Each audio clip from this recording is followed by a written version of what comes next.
اگر تو آپ بالکل اکیلے ہیں اور خدا نہ خواستہ ہارٹ اٹیک ہو جائے تو کیا آپ کو پتا ہے کہ پہلے 60 سیکنڈز کے اندر ایسا کیا کیا جائے جس سے زندگی بچانے کے چانسز زیادہ سے زیادہ ہوں؟ زیادہ تر لوگ ایسی صورتحال میں گھبرا جاتے ہیں، پینک کر جاتے ہیں، لیکن میں آپ کو بتانے لگا ہوں ایک ایسا پلان جس پہ آپ سکون سے رہ کے اگر عمل کر لیں تو زندگی بچ سکتی ہے۔ دنیا بھر میں سب سے زیادہ اموات دل کی بیماریوں سے ہو رہی ہے اور اس کی وجہ صرف اور صرف زیادہ کھانا، چربی اور چکنائی والا کھانا کھانا،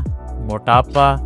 ڈپریشن، شوگر اور سٹریس ہے۔ یہ سب مل کے خون کی نالیوں کے اندر ایک تہہ بنا دیتے ہیں، اس تہہ کو ہم پلیک کہتے ہیں۔ یہ پلیک خون کے بہاؤ کو بلاک کرتا ہے اور دل کی بیماریوں کا سبب بنتا ہے، کیونکہ جب دل تک پراپر خون نہیں پہنچتا تو دل کے سیلز مرنے لگتے ہیں۔ اب ایک بات سمجھنا بہت ہی ضروری ہے کہ دل کا دورہ ہمیشہ کسی تیز درد سے شروع نہیں ہوتا، اور اکثر اوقات اس کے سمپٹمز بہت ہی نارمل ہوتے ہیں، جیسے سینے پہ دباؤ، گھٹن یا پھر ہیوینس، اور یہ درد پھیل کے بازو، گردن اور جبڑے تک پہنچ جائے، سانس لینے میں مشکل ہو رہی ہو یا ایسا محسوس ہو کہ ہوا کم پڑ رہی ہے، ٹھنڈا پسینہ، چکر یا پھر بے چینی یا پھر جی گھبرانا، الٹی آنا اور اچانک سے تھکاوٹ ہو جانا، مانیے کہ پورا جسم آپ کا شل ہو جائے۔ اگر ان میں سے کوئی ایک سمپٹم بھی آپ کو محسوس ہو رہا ہے تو اسے بالکل بھی اگنور مت کیجیے،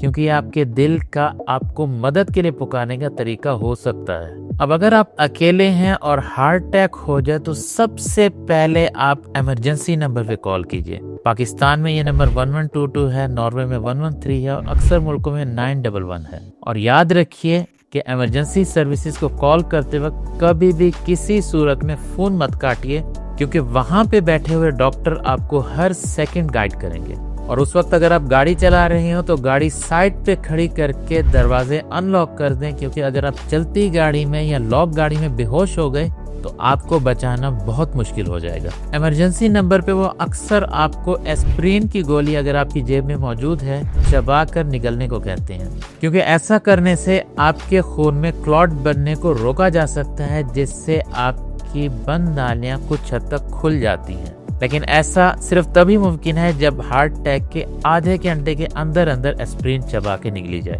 اور جب تک مدد نہیں آتی، ایمبولینس آپ تک نہیں پہنچتی، تب تک اپنے آپ کو سکون میں رکھیں، لمبی لمبی گہری سانس لیں، آہستہ سے سانس اندر اور آہستہ سے سانس باہر نکالیں۔ اگر آپ بیڈ پہ لیٹے ہوئے ہیں تو اپنے گھٹنوں کے نیچے تکیا رکھ لیں، اگر زمین پہ ہیں تو کوشش کریں اپنی ٹانگیں کرسی پہ یا کسی اونچی جگہ پہ رکھ لیں، تاکہ خون کا بہاؤ ایسا ہو کہ آپ کے دل کو اور سینے کو زیادہ سے زیادہ خون اور آکسیجن فراہم ہو سکے۔ اور ہاں، ایسی سچویشن میں اپنے سجے کھبے کسی حکیم کی بات سن کے کوکا کولا یا اسپرائٹ، 7 اپ یا کسی قسم کی پھکی کھانے سے بالکل گریز کریں، کیونکہ آپ کے بچنے کے میکسیمم چانسز اس وقت خالی پیٹ رہنے میں ہیں۔ اب آپ یہ سوچ رہے ہوں گے کہ اگر آپ کو یہ سمپٹمز ہوں تو کیا ہر وقت ہارٹ اٹیک ہو سکتا ہے؟ اس کا جواب نہیں ہے۔ سینے کا ہر درد ڈینجرس نہیں ہوتا، لیکن اگر تو آپ کو رسک فیکٹرز جیسے کہ ہائی بلڈ پریشر،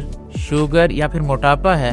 تو ہر سمپٹم کو سیریسلی لینا آپ کے بچنے کے چانسز کو زیادہ کر دیتا ہے۔ تو یاد رکھیے کہ کبھی بھی اگر سینے پہ پریشر، سانس میں تکلیف یا ٹھنڈے پسینے آئیں تو بالکل دیر مت کیجیے، فوراً مدد کے لیے کال کیجیے، ایسپرین چبا کے کھائیں اور لمبے لمبے سانس لیتے رہیں اور اپنے آپ کو سکون میں رکھیں۔ اور اس اویئرنس کو پھیلا کے ہم ہارٹ اٹیک کے سمپٹمز پہچان کے اپنی یا پھر کسی اور کی زندگی بچا سکتے ہیں۔ اب اگر تو آپ یہ چاہتے ہیں کہ میں ایک ویڈیو ہارٹ اٹیک کے بعد کی ریکوری ٹپس پہ بناؤں تو کمنٹس میں بس اتنا لکھ دیجئے، اے دل ہے مشکل۔ میرا نام ہے عامر صدیقی اور ملاقات ہوگی انشاءاللہ نیکسٹ ویڈیو میں، لیکن تب تک اپنے دل کو سنبھال کے رکھیے گا، کیونکہ یہ آپ کی زندگی کا انجن ہے اور کوئی بھی سمجھدار ڈرائیور اپنی گاڑی کے انجن کو خراب نہیں ہونے دیتا۔